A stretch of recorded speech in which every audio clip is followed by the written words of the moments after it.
42 রানের অপেক্ষা আর এক মহারেকর্ড ভাঙতে চলেছে কিং কোহলি। বন্ধুরা, আপনারা যদি দেখতে চান তাহলে ভিডিওটি শেষ অবধি দেখতে হবে। চ্যানেলটিকে সাবস্ক্রাইব করে এক লাইক দিতে হবে এবং নোটিফিকেশন বেল আইকন দাবাতে হবে। ভারতীয় ক্রিকেটের অন্যতম সেরা ব্যাটসম্যান বিরাট কোহলি আবারও এক ঐতিহাসিক রেকর্ডের সামনে দাঁড়িয়ে পুরুষদের আন্তর্জাতিক ক্রিকেটের সর্বকালের দ্বিতীয় সর্বোচ্চ রান সংগ্রাহক হতে তার দরকার মাত্র 42 রান।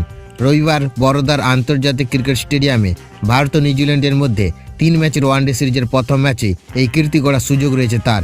বর্তমানে কোহলির আন্তর্জাতিক মোট রান 27,975, যেখানে শ্রীলঙ্কার কিংবদন্তি কুমার সাঙ্গাকারার সংগ্রহ 28,016 রান।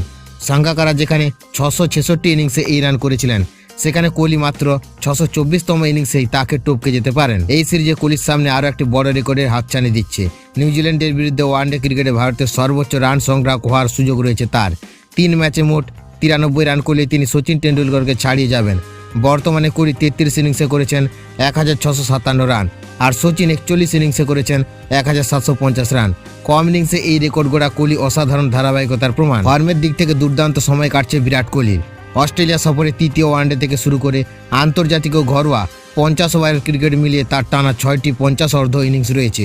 অস্ট্রেলিয়ার বিরুদ্ধে অপরাজিত 74 রানের পর দক্ষিণ আফ্রিকার বিপক্ষে টানা 2টি 100 রান এবং একটি অপরাজিত 65 রান তার আত্মবিশ্বাসের পরিচয় দেয়। এক দশকের বেশি সময় পর দিল্লির হয়ে বিজয় হাজারে ট্রফিতে ফিরে 131 এবং 77 রানের ম্যাচ জয়ী ইনিংস খেলেও তিনি নিজের ক্লাস প্রমাণ করেছেন।